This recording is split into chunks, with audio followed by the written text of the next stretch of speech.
Ce mois-ci, le Sens des idées vous emmène à Olivet, au sud d'Orléans.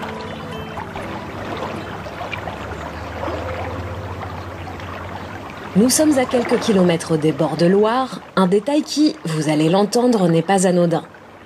Cela ne se voit pas à l'œil nu, mais ce fleuve, comme la plupart des cours d'eau en France et dans le monde, est plein de micropolluants. Les réduire, c'est ce à quoi se consacre Julie Savignac, 37 ans, que nous rencontrons aujourd'hui. Bonjour. Ah, c'est vous? Oui.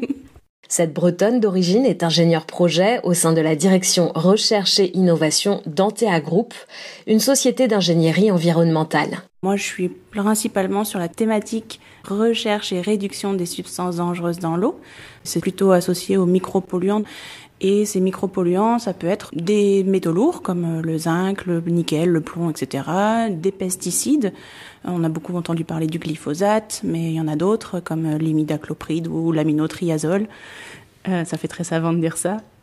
Et puis, ça peut être aussi les fameux perturbateurs endocriniens dont on entend parler pas mal, qui peuvent être liés aux résidus médicamenteux. Et puis, des hydrocarbures aromatiques polycycliques, qui sont des résidus de combustion incomplète, etc. Enfin voilà, il y en a plein. Comment ces substances se retrouvent-elles dans l'eau? Explication. À la maison, on utilise de l'eau, les industriels utilisent de l'eau, etc. Et tout ce qu'on fait dans la journée, ça peut rejeter des substances dangereuses dans l'eau. Donc le shampoing le matin, parce que dans les shampoings, il y en a plein, les produits ménagers pour faire le sol, etc. Donc en fait, il y a des substances partout. Ces substances-là, elles vont être véhiculées dans l'eau usée, qui va transiter dans des réseaux d'assainissement et qui vont arriver à la station d'épuration qui, elle, va traiter la pollution pour ensuite rejeter l'eau dans les rivières, dans le milieu naturel. Et en fait, ces substances-là, les stations ne sont pas faites pour les traiter, les fameux micropolluants. Et il y a de fortes chances que la substance, elle traverse la station et qu'elle se retrouve en grande partie, en tout cas, dans le milieu naturel. Ce qui peut ensuite poser des problèmes de santé publique et d'environnement. Et les risques pour la nature et pour les êtres humains sont considérables. Le plus connu par le grand public, en tout cas, c'est les poissons qui changent de sexe dû aux fameuses molécules perturbatrices endocriniennes qui sont rejetées par les effluents de pilules contraceptives. Ça, c'est un des gros sujets qui ressort.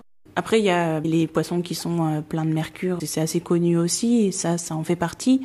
On se rend compte de choses assez surprenantes, notamment par exemple quand vous prenez 1 gramme de paracétamol parce que vous avez mal à la tête, il y en a à peu près 90% qui vont ressortir de votre corps en fait. Donc il y a que 10% qui est utilisé pour votre mal de tête et tout le reste ça va se retrouver dans les réseaux d'assainissement et ensuite à la station d'épuration. En fait à peu près tout ce que vont avoir les poissons et autres, toutes les petites bêtes qu'il y a dans les eaux, vont aussi se répercuter sur nous. Donc les problèmes de fertilité, tout ce qui est lié à l'accumulation des métaux lourds, je pense qu'il peut y avoir pas mal d'effets négatifs finalement. Difficile de traiter toutes ces substances dangereuses infiniment petites en station d'épuration des eaux. Des traitements existent, mais les structures ne sont pas toujours adaptées, alors il faut agir en amont avant l'arrivée des eaux usées en station. C'est là qu'interviennent Julie et ses collègues. Ils ont mis au point un logiciel. L'objectif, c'est d'essayer d'aider les collectivités à réduire les émissions de ces micropolluants sur leur territoire. Les collectivités sont en obligation de surveiller les substances qui rentrent au niveau de la station d'épuration. Et depuis 2016, elles sont également obligées de réaliser des diagnostics vers l'amont des micropolluants. Donc c'est cette prestation-là que nous, on leur propose. Et donc du coup de rechercher les substances en amont de la station d'épuration au niveau de leur territoire. C'est vraiment un cadre réglementaire qui les oblige à faire ça. Donc on a effectivement développé un outil qui nous permet de remonter à l'origine de ces micropolluants. Alors c'est principalement sur les activités industrielles et artisanales qu'on va faire ce tri-là. Mais il va aller regarder, par exemple, tel type d'industrie va rejeter telle substance.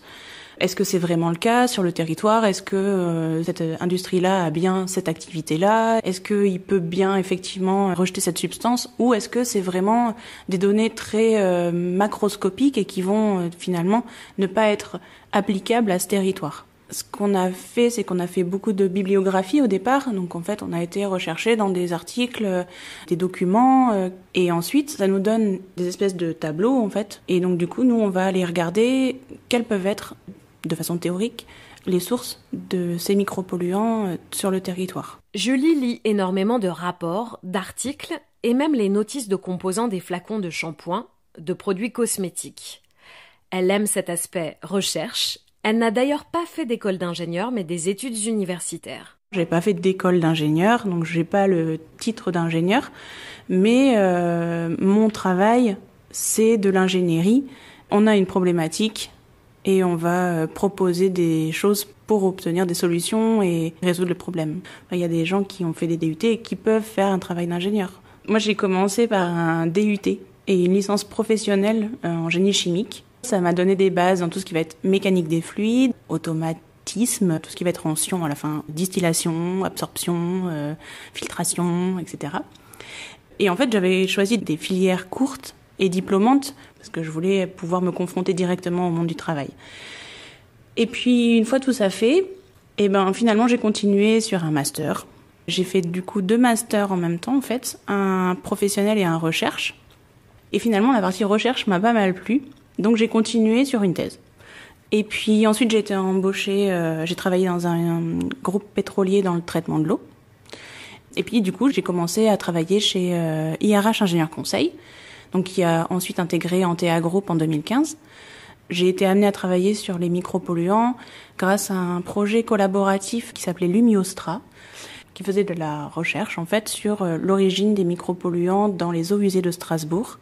Pendant ce projet-là, on a pu travailler avec l'INERIS par exemple ou l'Eurométropole de Strasbourg sur ce sujet. Aujourd'hui, Julie travaille sur une problématique mondiale, elle se sent utile. Et finalement, je regrette pas parce que c'est vraiment hyper enrichissant de se dire qu'on est une toute petite brique dans tout ce qui va être le domaine de l'environnement et de la santé publique.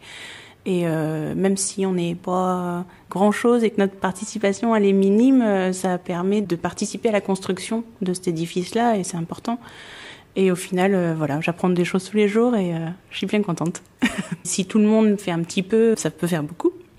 Et en l'occurrence, je me dis qu'effectivement, cette problématique des micropolluants, c'est quand même quelque chose qui est pas que national, c'est aussi mondial. Si on veut pouvoir préserver un peu notre environnement, il faut qu'il y ait des actions qui soient mises en place. Et il reste encore beaucoup à faire. Les micropolluants sont aussi présents dans les sols, l'air. C'est Le Sens des idées, le podcast de l'ingénierie engagée. À bientôt pour une nouvelle rencontre avec de jeunes ingénieurs qui, chacun dans leur domaine, contribuent à changer le monde.